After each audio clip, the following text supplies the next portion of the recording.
A Ravager.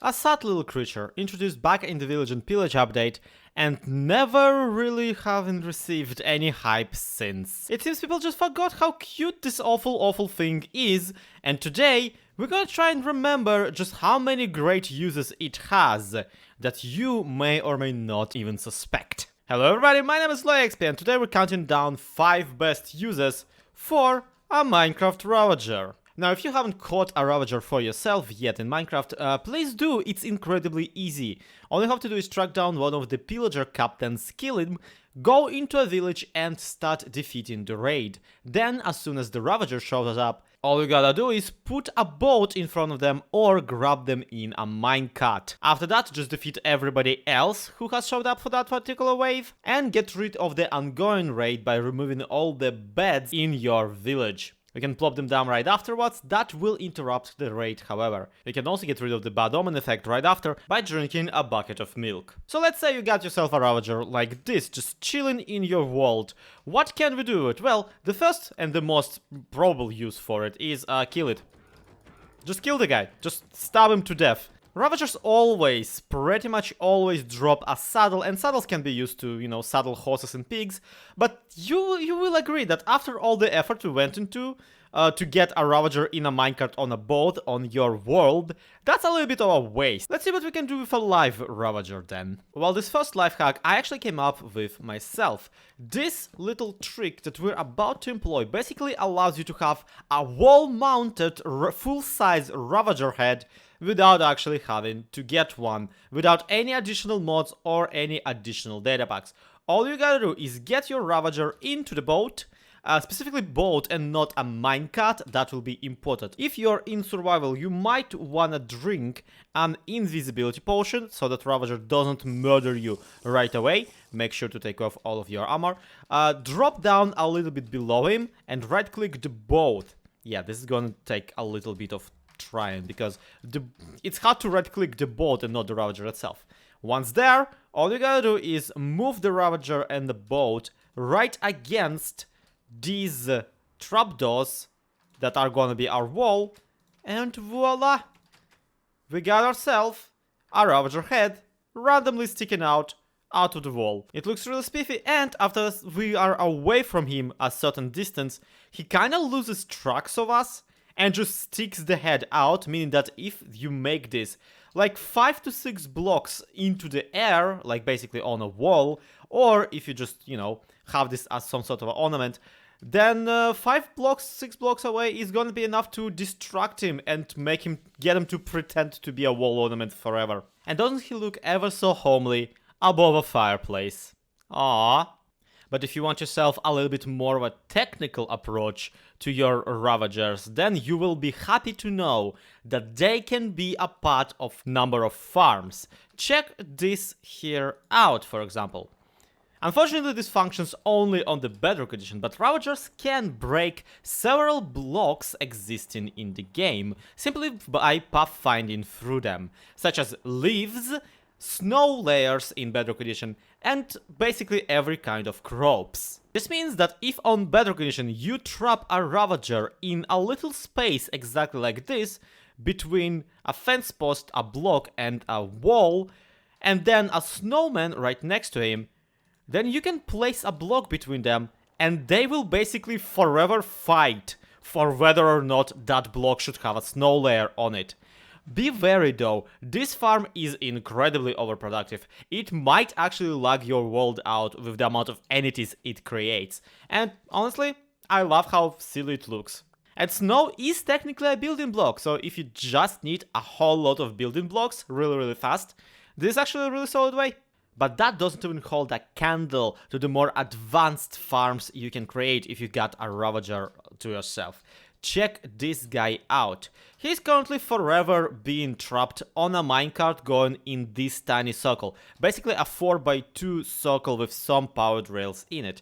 And why, I hear you ask, is he doing that? Well, my friends, you see, if we assemble 3 dispensers pointed into here, into a farmland, plant a plant on top of it, then this Ravager will forever try and break that plant. Why is this great? Because we can funnel bone meal into that exact block, and if we funnel that bone meal basically forever, then we get ourselves a pretty hasty wheat farm.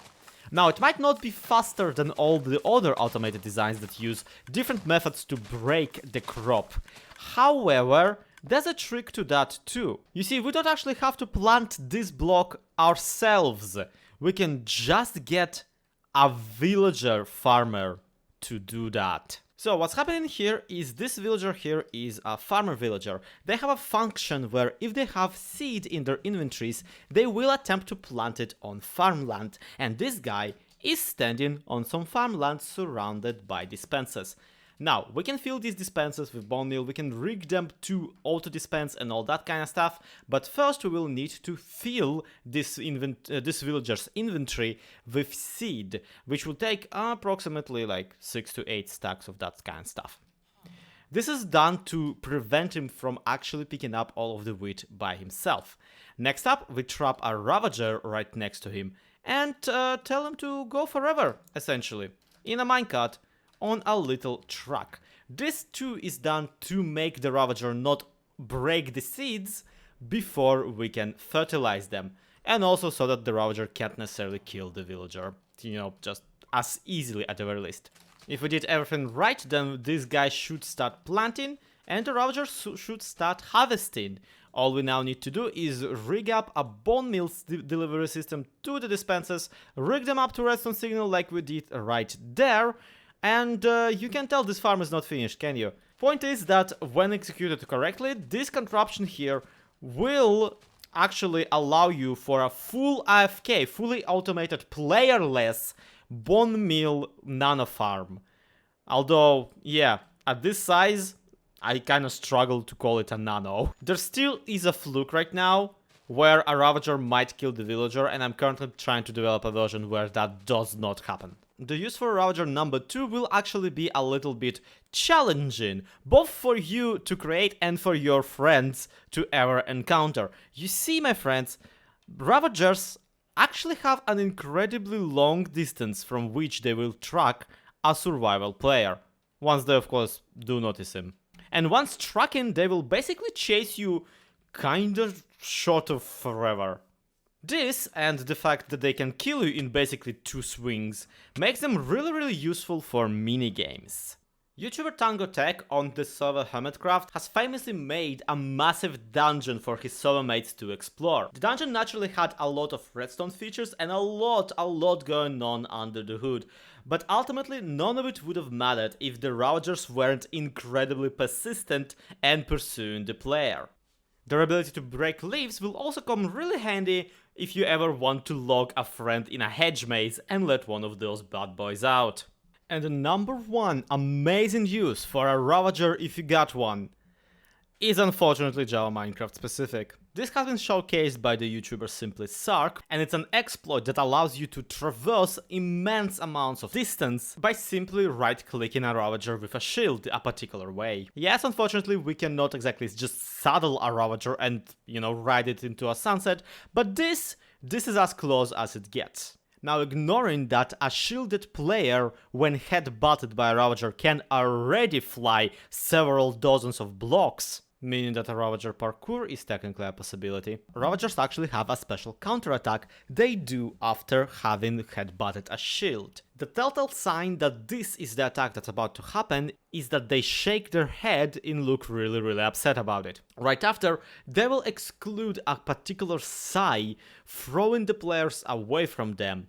Unfortunately for us, that exact attack becomes the more powerful the closer you are to the center of a Ravager hitbox, and it doesn't calculate the vertical distance. Meaning that you can basically climb on top of a Ravager using trapdoors or something like that, block a couple of its attacks using a shield, and then suddenly be pretty much teleported hundreds of blocks away. I decided to personally test this in Java 1.17, and yep, it's still in the game, it still works, and it's still as amazing as I remember. Be sure to check out Simply Suck's own video on this in the iCards right now, because he goes into much more detail about it. And that's gonna be it for today. Did you learn something new about our new cuddly friend? Do let me know in the comments if you have your own life hacks. This has been ZloyXP. This has been 5 cool things to do with a Ravager. Do subscribe to this channel, do leave a like if you liked the video, and I'll see you in the next one. To be continued, have a good one, bye bye.